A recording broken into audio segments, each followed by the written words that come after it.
In today's dynamic world, keeping up with critical information can feel, well, like a full-time job, right? Absolutely. The sheer volume is overwhelming. But what if you had a direct path? A way to cut through the noise and get straight to the core insights you need to be truly well-informed. That's what we aim for here. Exactly. That's our mission at the Deep Dive. We take a stack of sources, articles, research, raw data, and we distill those golden nuggets of knowledge and insight just for you. Making sense of the complex stuff. Today, we're embarking on a deep dive into the recent performance of Snap-on Inc. You know, that global giant in tools and equipment. A household name for many, especially in the trades. We've pulled key insights directly from their second quarter 2025 earnings call and their comprehensive Form 10Q filing. So pretty detailed stuff. Yeah, the source documents themselves. Our goal is to really unpack Snap-on's latest financial results, get a handle on the broader market conditions influencing their business, and, importantly, highlight the strategic moves and innovations driving their path forward. So you can see how they're actually navigating things. Right. You'll walk away with a crystal clear picture of how a major company doesn't just survive, but actually adapts and strengthens itself in, let's face it, a shifting economic landscape. And what truly jumps out right away, I think, from the CEO's perspective, is Snap-on's remarkable resilience and balance, especially in what he candidly describes as quite a turbulent environment. Turbulent feels like an understatement sometimes. Right. He said it felt like one long mad minute where the commercial ground keeps shifting. That really paints a picture. It really does. Chaos, almost. Yet the strong statement, the takeaway, is that they exited the quarter stronger than when they entered. Okay, that's a pretty bold claim in today's unpredictable climate. It really begs the question, how? How does a company rooted in a, traditional industry like tools not just survive, but actually thrive when the economic ground is constantly shifting beneath their feet? Well, that's what we need to unpack. Let's dive in and see what's happening under the hood. All right, so starting with the big picture, overall performance, sales. Absolutely. So when we look at their overall sales performance for Q2 2025, total net sales were essentially flat compared to last year. Yeah. Came in at $11,179.4 million. Flat. Okay, but flat can mean different things. Is it really just flat? Well, exactly. That headline number hides a crucial detail.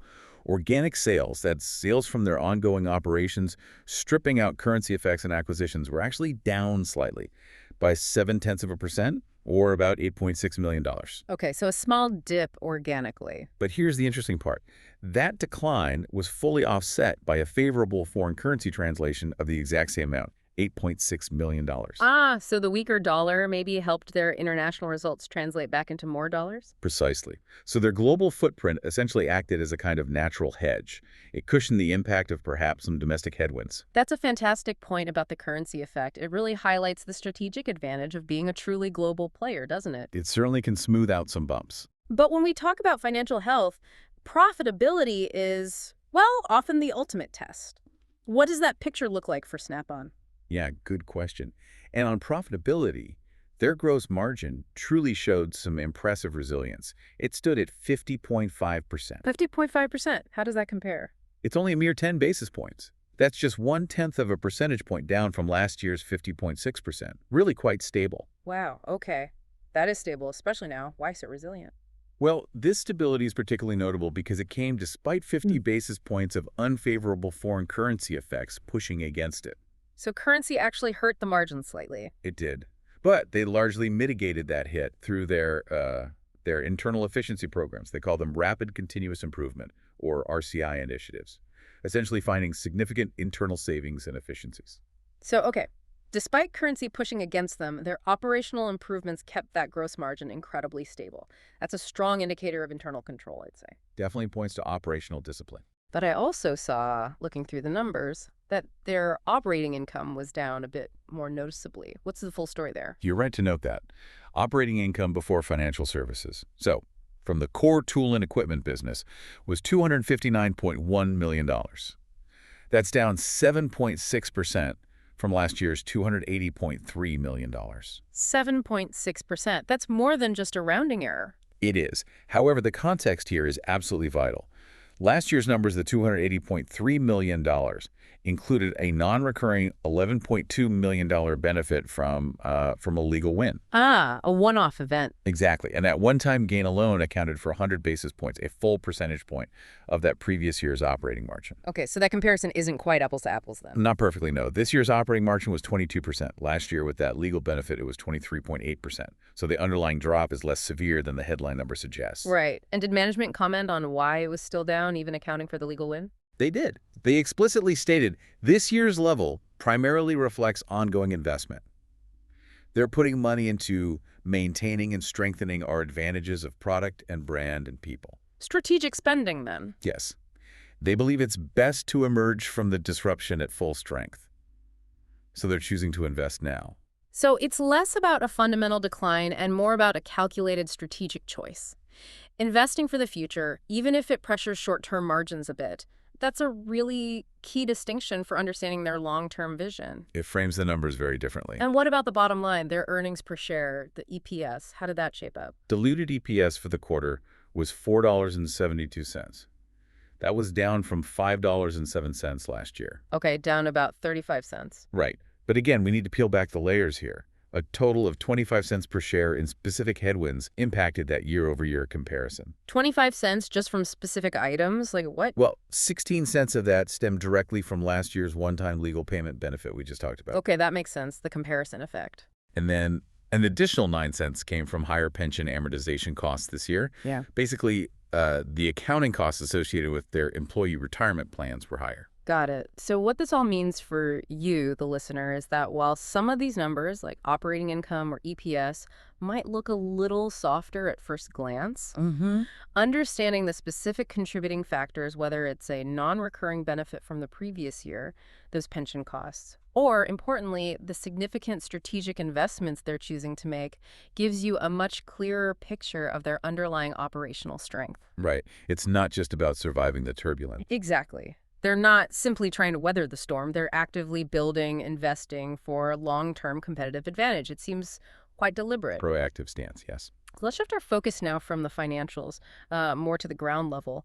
How is Snap-on navigating the very different waters of, say, the automotive repair market versus the critical industries sector? Right. How are these key markets responding to all this turbulence we've been talking about? Yeah, it's definitely not uniform across the board. For the automotive repair environment, despite the general turbulence, Snap-on remains quite optimistic. They state it continues to be favorable. Favorable, even with economic uncertainty. What are they seeing? Well, they observed, quote, mixed but improved results from technicians directly. Their tools group, the iconic vans, actually saw low single-digit growth in the U.S. network. International vans, however, were flat. Okay, so some growth in the U.S., flat elsewhere. And is this just corporate optimism or is it backed up? It sounds like it's rooted in what they're hearing on the ground. Yeah. They mentioned direct feedback from their franchisees, and the technicians themselves consistently confirms that vehicle repair emphatically remains a very favorable place to operate. So the people doing the work feel okay about the business. Seems so. And the underlying industry metrics, they're all trending positively. Things like miles driven, the average age of vehicles on the road, household spending on repairs, even tech talent availability and tech wages. They said these are all up. That's quite a tailwind for the repair industry. Older cars, more driving, means more repairs. Precisely. Now, they do acknowledge the broader macro environment is still turbulent. But, crucially, they noted that technician uncertainty has stabilized. Stabilize? What does that mean exactly? Still uncertain, but not getting worse? That seems to be the implication. While concerns persist, they're not actively worsening, which is, crucial for confidence when making purchasing decisions, especially for tools. That stabilization is certainly a welcome sign, even if uncertainty remains. And what about their repair systems and information group, the RS&I side? That focuses more on diagnostic tech and shop management systems, right? Correct. And that RS&I group is making, quote, encouraging progress. They're expanding Snap-on's presence not just with techs, but with repair shop owners and managers. So moving up the chain a bit. Yeah, and they've shown particular strength in OEM dealerships. Think car brain dealerships. These places are proactively upgrading facilities and equipment to match the growing complexity of the new models. Makes sense. Cars are getting way more complex. Definitely. Interestingly, though, some independent shops are still exhibiting pockets of hesitation on garage projects, sort of adopting a wait-and-see approach. So the dealerships are investing, but some independents are holding back. Seems to be the case. But Snap-on believes the overarching sentiment is clear. The shops know that deeper complexity is rolling and the challenges are coming, and they must be ready. It sounds like it's more a matter of when, not if, they invest. Okay, so a mix of proactive investment, especially at dealerships, and some cautious waiting in the auto world. Now, the critical industry sector, that sounds like a different beast entirely, maybe more volatile. It definitely had its moments this quarter. This sector saw uncertainty and hesitation early in the period. What caused that? Well, there's a vague but really intriguing reference in the report to Liberation Day in the weeks that followed. Apparently, this created a lot of windage in project planning and execution. Liberation Day, what does that refer to? It sounds significant. They don't specify, which is interesting in itself. But whatever it was, its impact on large-scale project planning strongly suggests a major geopolitical or perhaps economic event that created widespread uncertainty. It caused many businesses in these critical industries, think aviation, military, heavy-duty power gen, to adopt a wait-and-see approach and actually postpone projects. So a real pause button was hit early in the quarter. It seems so. However, and this is the fascinating part, as the quarter progressed, this initial shock gave way to what Snap-on called accommodation. Accommodation. That's an interesting word choice. Not recovery or rebound, but accommodation. What does that imply? It suggests more than just riding out the storm, I think. Yeah. It implies a deeper settling into new realities, perhaps. Like, instead of waiting for conditions to return to some imagined normal, which, let's be honest, may never happen, these industries are integrating the disruption into their operational planning. So finding ways to work within the new environment rather than just waiting for it to change. Exactly. That signals, perhaps, a more resilient and less reactive approach to the ongoing global volatility. And the result was that project flow came back and our order book has grown. So they adapted and business picked up again within the quarter. That's the narrative. The overall outlook for this critical industries segment is that it built momentum through the quarter, and they remain a very attractive place to operate, despite what we believe may have been a shock blip in the quarter. This really highlights something important for you, the listener. It shows how interconnected global events and shifts in consumer behavior, whether it's older cars staying on the road longer or significant geopolitical moments triggering pauses, directly translate into real opportunities and challenges for businesses. Absolutely. And it's a clear demonstration of how companies like Snap-on have to actively adapt to these nuanced market signals rather than just passively reacting to headlines. Right. Adapt or get left behind. Okay, let's pull back the curtain now on the innovation engine that seems to be driving Snap-on forward. We can go segment by segment, looking at how they're developing products that meet these dynamic market demands, even amidst all the turbulence. Let's start with the Commercial and Industrial Group, or C&I. That's the one focused on critical industries, right? That's right. And as we just discussed, the C&I group was indeed most impacted by the shock early in the quarter. That makes sense given its large international presence and substantial project-based business, which are naturally more sensitive to global disruptions. So how did their numbers look? As reported, sales decreased 6.5%, with an organic decline stripping out currency of 7.6%. And operating income was significantly down as a result of that early pause. Ouch. But they saw improvement later. They did. They saw upward motion as the quarter progressed, as customers, as we said, began to accommodate to the environment. Snap-on remains very clear. They are confident in and committed to extending in the critical industries. And how are they doing that? What's the strategy? Their core strategic focus sounds simple, but is quite powerful. Observing the task, using the insights to create products that make work easier. It's all about watching the end user and solving their problems. And they've got some really specific new products that exemplify that focus, don't they? It sounds like they're not just iterating, they're genuinely solving real-world problems based on that observation. Precisely. Take their next-generation 14.4-volt cordless ratchets, the models CTRA25 and CTRA27. These aren't just slightly newer versions. They deliver significant upgrades. In what way? Power and speed. They boast 40 foot-pounds of torque for those really stubborn fasteners and 400 RPMs for quick removal once it's loose. But what's innovative isn't just the raw power, it's also the user experience. How so? Well, the CTRE-25 is compact. The 27 has an extended neck for hard-to-reach areas. They feature durable brushless motors, variable speed trusses for better control, and this feature they call a ring of fire. A ring of fire. That sounds intense, like a tool from a superhero movie. Huh. It does sound dramatic, but it's actually 6 LEDs providing 360-degree illumination right at the head of the ratchet, 27 lumens. It just makes it much easier to see what you're doing in dark, cramped spaces. Okay, that makes practical sense. Illumination is key. Right. It's a tool designed to make the job easier, faster, and clearer. And apparently it's working. They're already on their $1 billion hit product list. $1 million hit list. That really demonstrates how much thought goes into practical user experience, giving technicians that extra edge, even with something seemingly basic like a ratchet. Absolutely. And another standout area is in their specialty torque business. They describe this segment as red hot. Red hot. What's driving that? They introduced a new unit, the CTM 550. It's a cordless torque multiplier. The key here is portability and, importantly, safety. How does it improve safety? Well, it's 66% lighter and 20% smaller than its bigger predecessor, the CTM 800. Huh. But it still delivers substantial, accurate torque from 160 to 550 foot-pounds. Crucially, it replaces these cumbersome combinations of an impact gun and a separate torque wrench with just a single tool. Simpler and less awkward to handle. Exactly. It offers a much safer and more ergonomic path to repair for applying high, precise torque. It leverages Snap-on's specialized Norbar gear designs, brushless motors, a unique advanced cooling system, so it can be used longer without overheating. Plus, and this is key for critical industries, it offers data connection options for documenting the work, proving the torque was applied correctly. Traceability, that's huge in aerospace or energy. Definitely. And they say it's been well received precisely because it simplifies these complex critical tasks while improving safety and accuracy. That's a serious piece of equipment for critical applications, focusing on efficiency, safety, and documentation. Now, what about the Snap-on Tools group? This is the part most people probably picture the vans, the individual mechanics buying tools. How are they navigating the market? Right, the tools group. Here, organic sales were actually up 1.6%. Driven mostly by the U.S. network, which saw a low single-digit improvement. So positive territory, if modest. And margins. Their operating margin held steady at 23.8%.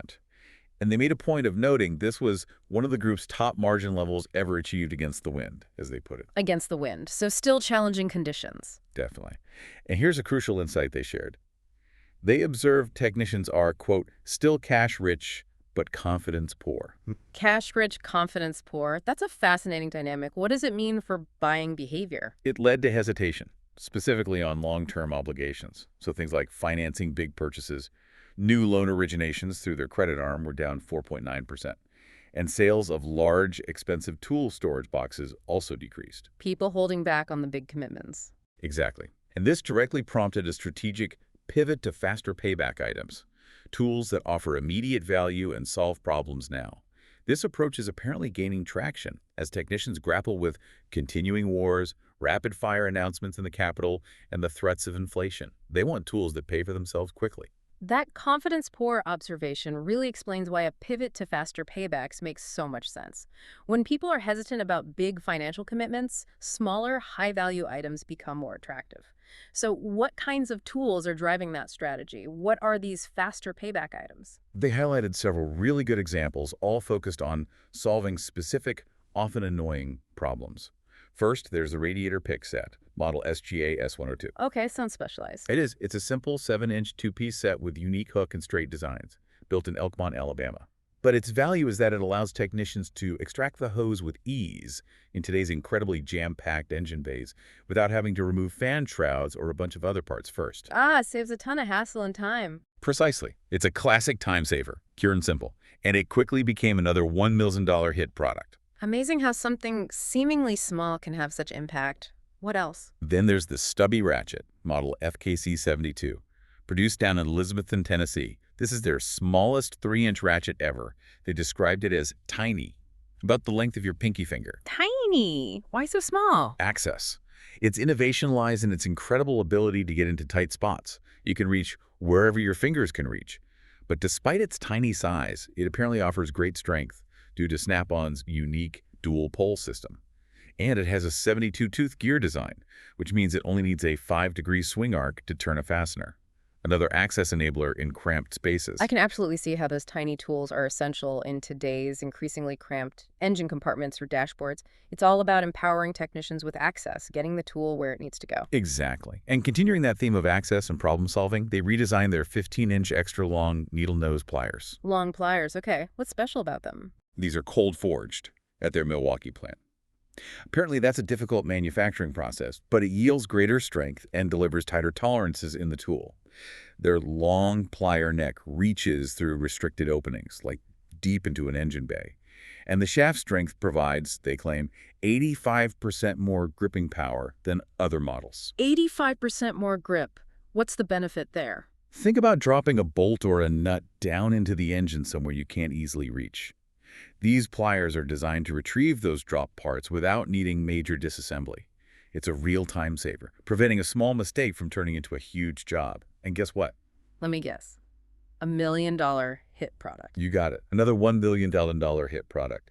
These small practical innovations that directly address technician pain points are clearly making a big difference. It's fascinating. These are all about saving time, improving access, solving fiddly problems. But what about the bigger ticket items, like those tool storage boxes that saw a decline? How are they addressing that hesitancy on long-term obligations we talked about? Yeah, they're adapting there too. It's not just about small tools. To address that preference for faster paybacks or maybe just lower initial cost, their Algona, Iowa plant released a special entry-level tool storage offering. It's the KRA 2422 Classic Series Roll Cab. Entry level, so more affordable. Relatively, yes. It's still substantial, 55 inches wide, built from a one-piece welded body with reinforced corners, a heavy 14-gauge steel bottom panel. It supports a payload of 2,400 pounds that's over a ton of tools. Wow, still sounds pretty heavy duty. It is. The key is that it's designed to be functional, rugged, and relatively economical.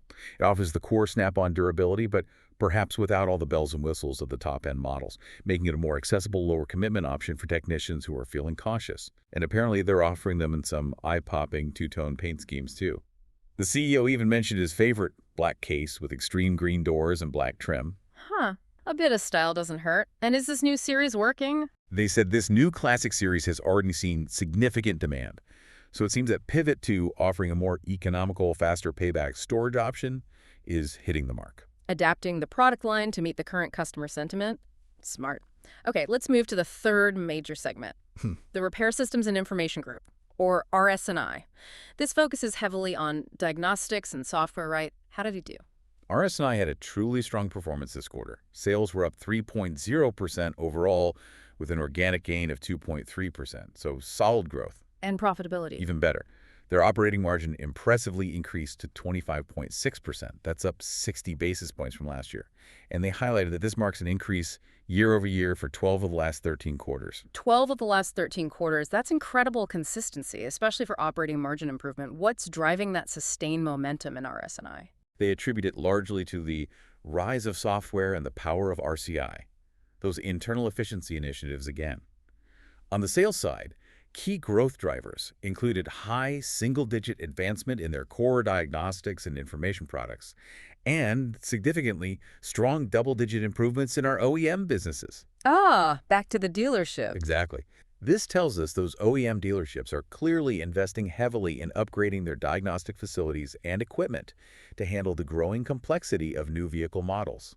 It's a market responding directly to technological necessity. Okay, so the tech complexity is driving demand. Can you give an example of the kind of innovation they're bringing to market here? Sure. A standout product they discussed is the Triton Diagnostic Unit, which is developed in their San Jose facility. One key innovation is that it provides a wireless connection between the car and the handheld diagnostic tool. Wireless diagnostics. What's the advantage? Freedom. It allows technicians to move freely around the bay, under the car, wherever they need to be, without being tethered by a cable, and crucially, without losing the lightning speed that's the hallmark of our wired units. So no performance sacrifice for convenience. That sounds like a big usability improvement. It is. And another crucial feature is its two-channel lab scope, which has zoom capability. This is apparently essential for catching tiny waveform glitches, electrical signals that happen in the blink of an eye Yeah. and can be really hard to diagnose. So you can record the data and then zoom in later. Precisely. Technicians can now record, play back the test, magnify the pattern, zero in on a abnormality, identify intermittent problems that are notoriously difficult to find, Mm. add in an 8-hour battery life and 4 times the memory of previous models. They call it a gangbusters platform that's powerful in tech hands, and it's a clear winner in the shops. That Triton unit sounds like a perfect example of leveraging technology to solve complex problems more efficiently. It really does encapsulate that RS&I strength. You know, this deep dive into specific product innovations across all the segments, C&I, tools, RS&I, it vividly shows how a company like Snap-on responds to evolving market needs, even in these challenging times.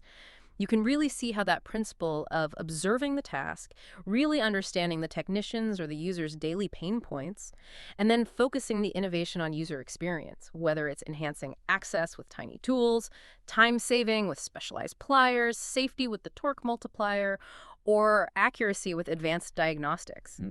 How all that can drive millions in sales and gain genuine traction with customers. It's clearly not just about flashy new tech for its own sake, but about practical solutions that deliver immediate, tangible value. That seems to be the core philosophy driving their product success, yes. Okay, let's shift gears slightly now and explore the financial backbone of Snap-on. We need to talk about their crucial financial services arm and their overall liquidity. These elements are absolutely vital for understanding how they support their core business and maintain stability, especially when there's market uncertainty floating around. Absolutely. The financial services segment is indeed a core enabler for their whole ecosystem. It offers various financing programs designed to facilitate the sales of its products and support its franchise business. So it helps people buy Snap-on stuff, basically. Essentially, yes. This includes extended-term payment contracts for technicians buying tools or diagnostics, loans for independent shop owners buying bigger equipment, financing for their franchisees for things like working capital loans, and even van leases for the franchisees. It's integral. And how did that segment perform financially this quarter? Revenue is up slightly to $101.7 million from $100.5 million last year, so a small increase. Operating earnings, however, were actually down 2.8% to $68.2 million. Down slightly. And what's behind that slight dip in earnings for the financial services part of the business? Was it linked to that confidence-poor technician sentiment we mentioned earlier? Precisely. Remember we said originations of new loans were down 4.9%. That came in at $293.0 million for the quarter. That directly reflects the hesitation we discussed. Fewer technicians taking on new, significant financing commitments. Okay, so lower new loan volume hurt earnings. Anything else? Expenses also increased, primarily due to a $1.5 million rise in provisions for credit losses. That's basically the money they have to set aside because they anticipate some loans might not be fully repaid. So setting aside a bit more for potential bad debt. Right. And there were also some increased personnel and other administrative costs mentioned. Given the general economic turbulence and that slight uptick in provisions, how is their overall credit quality looking? Are they seeing a lot of defaults, or are their existing customers the ones who already have loans still generally reliable? That's a key question, especially for a lending arm. The company states they diligently monitor credit risk through things like delinquency classification, collection experience, and credit exposure. Delinquency people being late on payments is the primary indicator they watch. And what are they seeing? They use some fairly sophisticated methods to estimate potential losses. A vintage loss rate methodology for finance receivables, which means they analyze how loans originated in specific past periods have performed over time to predict future losses on current loans, and a weighted average remaining maturity, or WARM methodology, for contract receivables. Okay, so they're analyzing historical performance carefully. Yes, but what's particularly insightful is their comment that they found limited correlation between the historical losses and economic factors, like GDP growth or unemployment rates. Really? That seems counterintuitive. You'd think a bad economy would lead to more defaults. You would think so. Yeah. But it suggests that their internal credit assessment, who they choose to lend to in the first place, and perhaps their close relationship with customers via the franchise network and their collection practices, create a relatively stable lending environment. It seems somewhat insulated from broader economic swings, which is quite remarkable. So their own processes matter more than the general economy for loan performance? That seems to be what their data shows. They do use qualitative factors to adjust the reserve balance for current conditions, so they're not ignoring the environment. And while non-accrual balances loans, where they've stopped expecting payments, did increase slightly for both finance and contract receivables, they noted the company does not typically engage in loan modifications. Overall, it points to relatively stable credit quality, all things considered. That's certainly reassuring. It shows they seem to be managing their lending risk well and maintaining discipline even when customers might be feeling stressed. Okay, shifting from the lending arm to the company's overall cash position and how they fund everything, operations, dividends, buybacks, what does their liquidity picture tell us? Snap-on boasts a very strong cash position. At the end of the quarter, cash and cash equivalents had increased by $97.8 million, reaching a total of $1,458.3 million. That's nearly $1.5 billion in cash. Wow, that's a healthy cushion. Is that mostly domestic? Actually, a significant chunk, $561.2 million, was held outside the United States, reflecting their global operations. And where did the increase in cash come from? Primarily operations. Yes, the growth was primarily fueled by robust cash generated from operations that was $535.7 million. And they also collected another $427.8 million from customers, paying down those finance receivables we just talked about. Okay, strong cash inflows. And where did that cash go? How are they allocating their capital? What were the main uses? The key uses of cash during the quarter were, firstly, funding $462.4 million in those new finance receivables to support product sales. Then, $224.2 million went out as dividend payments to shareholders. They also spent $166.2 million on share repurchases, buying back about 510,000 of their own shares. And finally, $42.6 million was invested in capital expenditures, things like plant upgrades or new machinery. So, funding the lending, returning cash to shareholders via dividends and buybacks, and investing in the business seems balanced. How about their working capital? Their working capital position also improved significantly. It was up $250.2 million to $3,278.1 million. That indicates really strong short-term financial health and flexibility. And what about debt? Do they have much leverage? On the debt and credit front, Snap-on maintains what looks like a manageable $1,186 million in long-term debt. This is mainly composed of unsecured notes, basically bonds that mature quite far out in 2027, 2048, and 2050. So no immediate debt pressures. Do they have access to more credit if needed? Critically, yes. They also have a $900 million multi-currency revolving credit facility, essentially a large line of credit that's available to them until 2028. And importantly, they had no amounts currently outstanding on that facility. It's there if they need it. That's significant flexibility. And their credit ratings. They have strong investment-grade credit ratings, A2P1 from Moody's, AA2 from S&P, and AF1 from Fitch Ratings. These strong ratings provide substantial financial flexibility and ensure they have access to capital markets on favorable terms if required. Okay, so looking ahead, are they confident they have enough financial resources? Yes. Snap-on management stated they are confident that their cash generated from operations, the ongoing collections from receivables, and their available borrowings are sufficient to fund its currently anticipated requirements. And what are those requirements? Things like ongoing contributions to their pension plans. They estimate $4.3 million for foreign plans and $6.5 million for domestic ones in 2025. Also, potential discretionary contributions they might choose to make. Plus, they still have authorization remaining to repurchase another $357.9 million worth of shares. And of course, continuing their history of paying dividends. They've consistently paid and increased dividends, with the most recent hike being a substantial 15.1%, bringing the quarterly payout to $2.14 per share. Wow, a 15% dividend increase in this environment is a strong signal of confidence. It certainly suggests confidence in their cash flow and future prospects. So what this overall financial picture tells you, the listener, is that Snap-on's financial services arm, while seeing some impact from customer caution, is a key part of their ecosystem. And their robust overall liquidity, strong cash flow, significant cash balance, manageable debt, ample credit availability is absolutely fundamental. It demonstrates a truly robust financial backbone. This allows them to not only weather market headwinds, but also, crucially, to continue investing strategically in their future in R&D, in capital expenditures, and returning significant cash to shareholders even when times are turbulent. It paints a picture of stability and disciplined financial management. A solid foundation, definitely.